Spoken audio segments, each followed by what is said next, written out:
சென்னையில properties தேடுறீங்கன்னா findbhk.com போங்க. Matching ப்ராப்பர்ட்டிஸ AI உங்களுக்கு சஜஸ்ட் பண்ணும். ஏசி வாங்கணுமா? நம்ம பூர்விகா அப்ளையன்சஸ் விசிட் பண்ணுங்க. பெஸ்ட் எக்ஸ்சேஞ்ச் ஆஃபர் ECMIல ஈஸியா வாங்கலாம் ஏசி. அதிமுகலேருந்து உங்களுக்கு அழைப்பு வரலையா? எடப்பாடி பழனிசாமி உங்களை சந்திக்கிறதுக்கு தயாரா இல்லையா? 15 நாள் கழிச்சு இதை பற்றி நம்ம பேசுவோம்.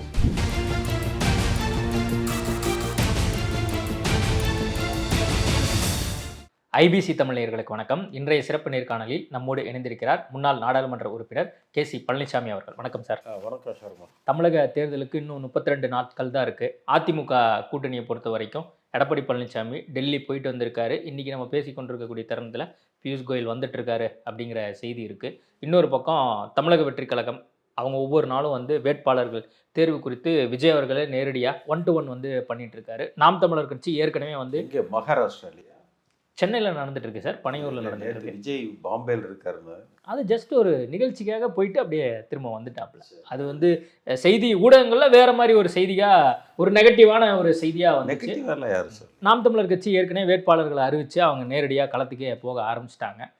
புதிதாக ஒரு கூட்டணி வேற ஒன்று உருவாயிருக்கு. சசிகலா ராமதாஸ் வந்து கூட்டணியை அறிவிச்சிருக்காங்க. சில பேருக்கு நடுக்கத்தையே கொடுத்துருக்கு அப்படின்னு சொல்லி ராமதாஸ் அவர்கள் சொல்றாரு. தமிழ்நாடு மற்றும் புதுச்சேரி கை கால் நடுங்கும் இல்ல அவர் சொல்றது அவருக்கு இல்ல, நான் அவரை Opposite சொல்லல, ல நீங்க அவருன்னு நினைச்சிட்டீங்கன்னா அப்படி சொல்ல. பொதுவா வயசானவங்களுக்கு கை கால் நடுங்குன்னு சொன்னேன். திருமதி சசிகலா அவர்களுக்கும் சரி, திரு ராமதாஸ் அவர்களுக்கும் இது காலம் கடந்த முயற்சி.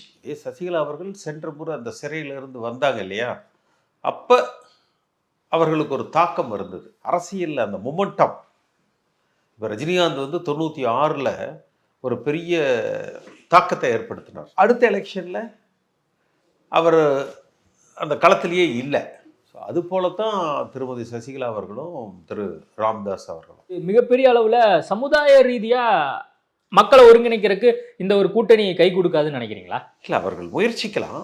அதை காலம் கடந்த ஒரு முயற்சின்னு சொல்கிறோம். காலம் கடந்த முயற்சி.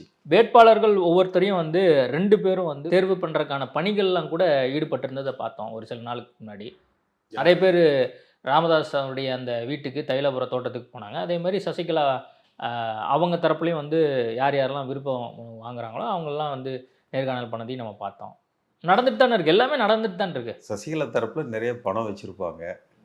கட்சிக்காரங்கக்கிட்ட நிறைய பாவம் கடனில் கஷ்டத்தில் இருப்பாங்க. சில பேர் நிவர்த்தி செஞ்சுக்கலாம்.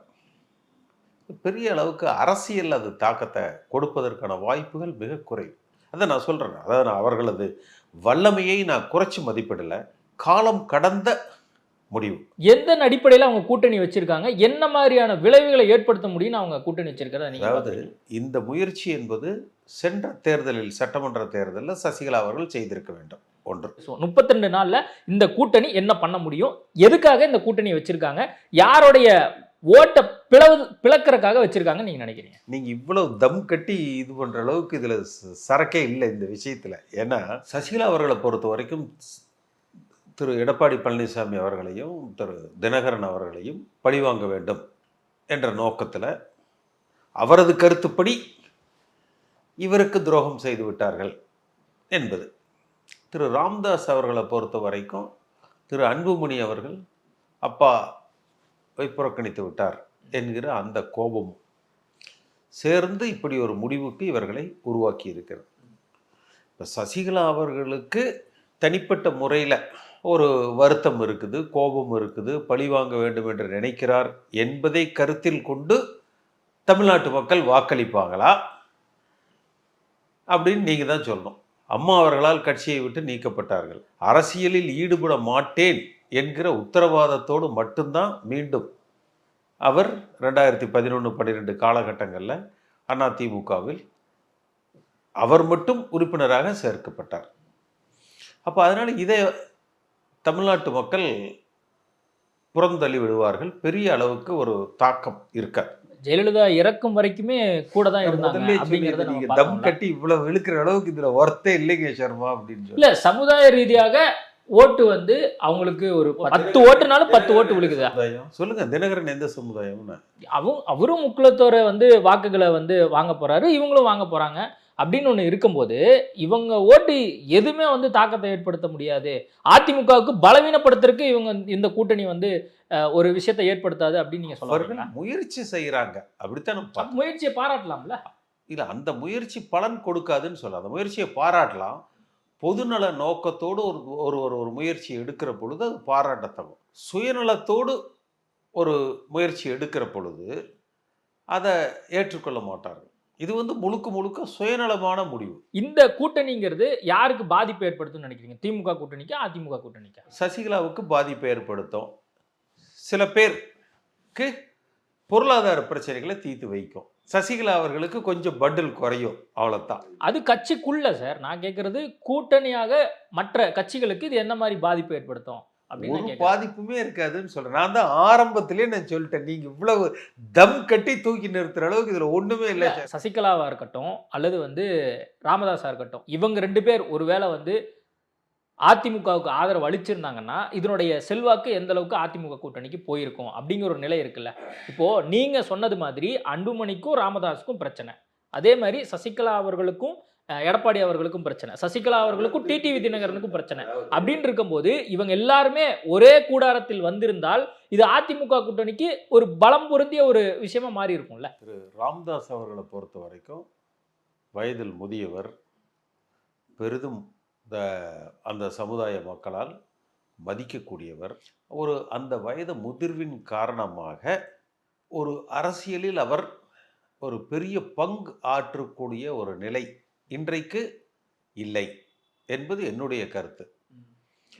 அடுத்து சசிகலா அவர்களை பொறுத்த வரைக்கும் அவர் அதிமுகவுக்கு பொதுச் செயலராகி தமிழ்நாட்டின் முதலமைச்சராக அவர் பொறுப்பெடுக்க முயன்ற பொழுதே தமிழ்நாட்டு மக்கள் அதை ஏற்றுக்கொள்ளவில்லை, அதை புறக்கணித்தார்கள்.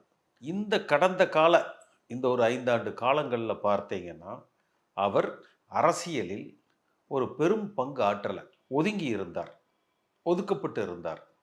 அந்த நிலையிலேயே அவர் தொடர்ந்திருந்தால் குறைந்தபட்சம் அந்த தேதியில் இருந்த மதிப்பு மரியாதைகளோடு அவர் பயணித்திருக்கலாம்.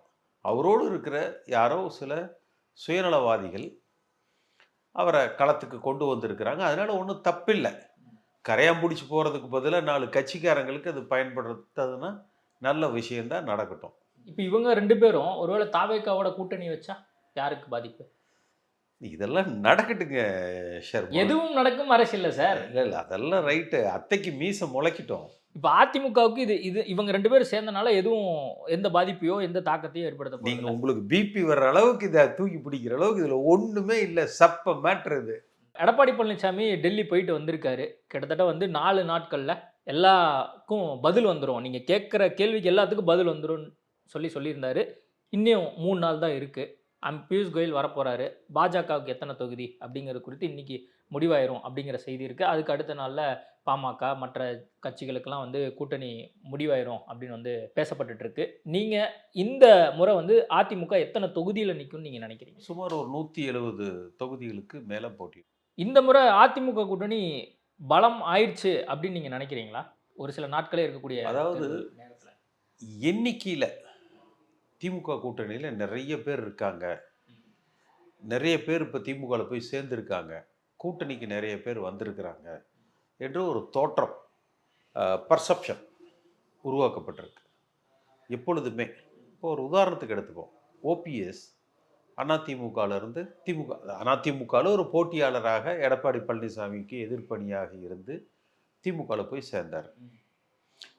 அப்போ அதுவரை ஓபிஎஸ்ஐ ஆதரித்து எடப்பாடி பழனிசாமியை எதிர்த்து கொண்டிருந்த பல பேர் அதிமுகவுக்கு திரும்பினாங்க. ஒரு சொற்பமானவர்கள் மட்டும்தான் அவரோடு திமுகவுக்கு போயிருக்காங்க.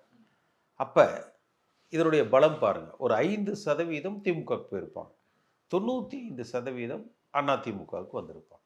இன்றைக்கு இந்த முறை இந்த அரசாங்கத்தின் மீது இருக்கிற வெறுப்பு என்பது திரு ஸ்டாலின் அவர்கள் வசம் இருக்கிற காவல்துறை, சட்டம் ஒழுங்கு, போதைப்பொருள் விற்பனை, இது மிகப்பெரிய அளவில் தமிழ்நாட்டு மக்களை பாதித்திருக்கு. இந்த பாதிப்புகள் மீண்டும் திமுக ஆட்சிக்கு வரக்கூடாது என்கிற ஒரு ஆழமான எண்ணம் தமிழ்நாட்டு மக்களிடத்துல ஏற்படுத்தப்பட்டிருக்கு. அப்போது அதிமுக தான் இந்த முறை ஜெயிக்கிறதுக்கான வாய்ப்புகள் இருக்கிறதா நீங்கள் சொல்கிறீங்க? நிச்சயமா வலுவான கூட்டணி, திமுகவுக்கு மாற்றான கூட்டணி வந்து அதிமுக கூட்டணி தானே. விஜய் சொல்கிறாரு திமுக வெர்சஸ் தாவேகா தான். எந்த படத்துல? படத்தில் இல்லை சார், அரசியல் பண்ணிட்டு இருக்காருல்ல, தெரியல. கூட்டங்களில், போகிற இடங்கள்ல, சோஷியல் மீடியாவில். அவர் இன்னும் ஒரு சீரியஸ் பாலிட்டிஷியனாகவே வரலைங்க. ஒரு தீவிரமான ஒரு அரசியல் களத்துக்குள்ளேயே அவர் இன்னும் வரல. ஒரு அரசியல்வாதியாகவே அவர் இன்னும் உருப்பெறலை. ஒரு அரசியல் களத்துக்குள்ளேயே அவர் வந்து வரல. அவருடைய கட்சி நிதானமா வந்து அவர் கையாளுறாரு எல்லா விஷயத்தையும். நிதானமா ஒரு 10-15 வருஷம் கழிச்சு அவருக்கு ஒரு நல்ல எதிர்காலம் ஒரு வேலை இருக்கலாம். உங்க வீட்டில் அப்புறம் தெரிஞ்சவங்க வீட்டில் எல்லாமே நான் விஜய் கட்சிக்கு ஓட்டு போட போறேன் அப்படின்னு சொல்றத நீங்களே காதுபட கேட்டிருப்பீங்க, நானுமே வந்து கேட்டுட்டு என் வீட்டில் எல்லாம் யாரும் அப்படி சொல்லலை.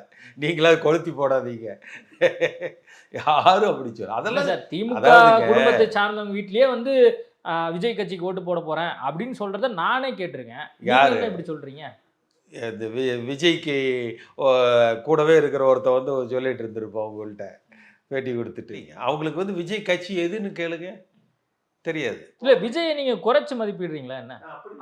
அரசியலே இன்னும் பண்ண ஆரம்பிக்கல, இன்னும் 15 வருஷம் கழிச்சு தான் அவர் வந்து ஏதாவது பண்றாரான்னு பார்ப்போம். அப்போ மக்கள்லாம் கூடுறாங்களே, அதெல்லாம் நீங்க எப்படி பாக்குறீங்க? சரி, விஜய் கட்சியில ஒரு 10 தலைவர்கள் சொல்லுங்களேன். ஆதவர்ஜுனா இருக்காரு. அவர் எப்ப இருங்க அவர் எப்ப விஜய் கட்சிக்கு வந்தாரு? கட்சி ஆரம்பிச்சதுக்கு அப்புறம் வந்தாரு. அதுக்கு முன்னாடி எங்க இருந்தாரு? விசிகால இருந்தாரு. அதுக்கு முன்னாடி எங்க இருந்தாரு? அங்க ஸ்ட்ராட்டஜிஸ்டா இருந்தாரு திமுக. 3-4 வருஷத்துல 3-4 கட்சி போயிட்டு வந்துட்டாரா? சரி, ஆதவ அர்ஜுனா அப்படின்னா உங்களுக்கு லாட்ரி சீட்டு ஞாபகம் வருதா இல்லையா? வரும் சார், ஆப்வியஸா. அது நல்ல லாட்ரியா கள்ள லாட்ரியா? அது எனக்கு தெரியாதுப்பா.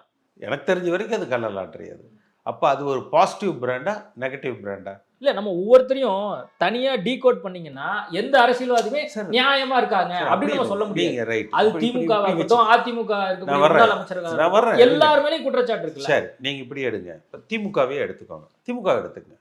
இப்போ ஸ்டாலின் இருக்காரு, அவருக்கு எவ்வளோ அரசியல் பாரம்பரியம் நிச்சயமா இருக்கு. துரைமுருகன் இருக்காரு, அவருக்கு ஒரு அரசியல் பாரம்பரியம் அண்ணா காலத்துல இருந்து இருக்கு. வேலு எடுத்துக்கோங்க, நேரு எடுத்துக்கோங்க, அது மாதிரி வரிசையாக நீங்கள் லிஸ்ட்டு போடுங்கன்னு சொல்லு. ஒரு அரசியல் பாரம்பரியத்தில் ஒரு கொள்கை ரீதியாக சித்தாந்த ரீதியாக அவர்கள் பயணித்து ஒரு இயக்கத்துக்காக தங்களது வாழ்நாள்களை தியாகம் செய்து ஒரு சமுதாய பணியாற்றி அந்த இடத்துக்கு வந்திருக்காங்க இல்லையா? அதே மாதிரி அதிமுகவில் எடுத்துக்கோங்க, ஒரு லிஸ்ட்டு போடுங்க, வரிசையாக 1 2 3 4ன்னு போடுங்க. எல்லோருக்கும் ஒரு வரலாறு இருக்கு. வரலாறு புது வரலாறு படைக்க இளைஞர்கள் பெண்கள் தயாராயிட்டாங்க அப்படின்னு தான் அவங்க சொல்றாங்க. இந்த இளைஞர்கள் வாக்காளர்களாக வரணும், அது வரைக்கும் இவர்கள் தொடர்ந்து அரசியல்ல வந்து இருக்கணும். கன்சிஸ்டன்சி தெரியல. பிஜேபியோட கூட்டணி போகுது யார் சொல்லிட்டு இருந்தா? ஊடகங்களில் வந்துச்சு, பல பத்திரிகையாளர் சொன்னாங்க, விமர்சகர்கள் சொன்னாங்க, அதெல்லாம் செய்தி வந்துச்சு இல்ல. கடைசியா அவர் சொல்லிட்டாருல, நான் வந்து உங்களை நம்பி தான் வந்திருக்கேன்னு. இதெல்லாம் கன்சிஸ்டன்சி தானே. எப்போ அவர் கட்சி தொடங்கினாரோ அப்பல இருந்தே அவர் சொல்றாருல, முதல்ல பாஜக அரசியல் எதிரி திமுக, அவர் தெளிவா தானே சார் போறாரு. கன்சிஸ்டன்சிங்கிறது நீங்க சரியா புரிஞ்சுக்கல. இப்ப கரூர் இருக்கு, ஒரு துயர சம்பவம் நடந்துருது. அடுத்த நாள் காலையில அந்த இடத்துல நின்று அந்த பிரச்சனையை ஃபேஸ் பண்றது ஒரு கேப், ஒரு 80 days or 70 days ஆச்சு. அந்த இடத்துல கன்சிஸ்டன்சி இல்லை. புரியுதுங்களா? இந்த மாதிரியான கன்சிஸ்டன்சி எத்தனை நாள் எதில் இருந்திருக்குன்னு நீங்கள் போட்டுப்பாங்க. உங்கள் பார்வையில் அவர் இன்னும் நிறைய வளர வேண்டியது இருக்குது. அதனால தான் நான் சொல்கிறேன், நான் அவரை குறைச்சி மதிப்பிடலை, அவரை வந்து நான் ஒரு இன்சல்ட் பண்ணணும்னு நினைக்கிறேன். ஸோ இது இன்னும் கொஞ்சம் டைம் எடுக்கும்னு சொல்கிறேன். அதிமுக ஒன்றிணையணும் அப்படின்னு சொன்னவங்க எல்லாருமே இப்போ கிட்டத்தட்ட திமுக பக்கம் போயிட்டாங்க. நீங்களும் வந்து ஒரு பிரதான நபர், அதிமுகவில் எல்லாரையும் அரவணைச்சு போகணும், எடப்பாடி பழனிசாமி அரவணைச்சு போகணும் அப்படின்னு நீங்கள் வந்து தொடர்ந்து சொல்லிகிட்டே இருந்தீங்க. தேர்தலுக்கு இன்னும் நான் ஏற்கனவே சொன்னது மாதிரி இன்னும் ஒரு சில நாட்கள் தான் இருக்குது. இப்போ கேசி பழனிசாமி என்ன பண்ண போகிறார்? என்னுடைய நிலைப்பாடு என்பது வந்து, இவர்கள் இன்றைக்கு மாற்றுக் கட்சிகளுக்கு போயிருக்காங்க. மாற்றுக் கட்சிகளிலிருந்து அழைப்புகள் வந்து எனக்கு 2018, 19, 20, 21, 22 வரை வந்துட்டு தான் வந்து இருந்தது. 26ல் வந்திருக்குமே உங்களுக்கு. என்னுடைய நிலைப்பாடு என்பது என்றென்றைக்கும் அதிமுக தான். நான் ஒரு முறை தான் சட்டமன்ற உறுப்பினர் எம்ஜிஆரால் ஆக்கப்பட்டேன். செங்கோட்டையன் 3 முறை எம்ஜிஆரால் சட்டமன்ற உறுப்பினர் ஆக்கப்பட்டார். மாவட்ட செயலராக்கப்பட்டார். ஆனால் அவர் 90 நாட்களுக்குள்ள மாற்று இயக்கம் தேடி ஓடுறார். எம்ஜிஆரால் உருவாக்கப்பட்டவர். அதே போல் ஜெயலலிதா அம்மா என்னை ஒரு முறை தான் எம்பி ஆக்குனாங்க. ஓபிஎஸை 3 முறை முதலமைச்சராக்குனாங்க. செங்கோட்டையனை அமைச்சராக்குனாங்க. 6 முறை சட்டமன்ற உறுப்பினர் ஆக்குனாங்க. ஆனால் இவர்கள் எல்லோருமே அப்போ கட்சிக்கு விசுவாசமாக இல்லாமல் தங்கள் சுயநலத்திற்காக முடிவு எடுத்திருக்காங்க. என் போன்றவர்கள் இப்போ அவங்க ஒருத்தர் 2 பேர் தான் போயிருக்காங்களே ஒழிய பல பேர் அதிமுகவுக்கு தானே திரும்பி இருக்காங்க. இல்லை, அதிமுகலேருந்து உங்களுக்கு அழைப்பு வரலையா? எடப்பாடி பழனிசாமி உங்களை சந்திக்கிறதுக்கு தயாரா இல்லையா? ஒரு 15 நாள் கழிச்சு இதை பற்றி நம்ம பேசுவோம். அப்போ ஒரு பாசிட்டிவ் சைனாக இதை பார்க்கலாம். சரி, அப்படி இல்லை, நான் ஒன்றும் சொல்லலை. அப்படி சொன்னேன்னா என்ன, அது இன்னும் காலம் இருக்குன்னு சொல்கிறேன். ஓகே, நேர்காணல் கொடுத்ததுக்கு மிக்க நன்றி. சென்னையில ப்ராப்பர்ட்டிஸ் தேடுறீங்கன்னா findbhk.com போங்க. மேட்சிங் ப்ராப்பர்ட்டிஸ AI உங்களுக்கு சஜஸ்ட் பண்ணும். ஏசி வாங்கணுமா? நம்ம பூர்விகா அப்ளையன்சஸ் விசிட் பண்ணுங்க. பெஸ்ட் எக்ஸ்சேஞ்ச் ஆஃபர் ECMI ல ஈஸியா வாங்கலாம் ஏசி.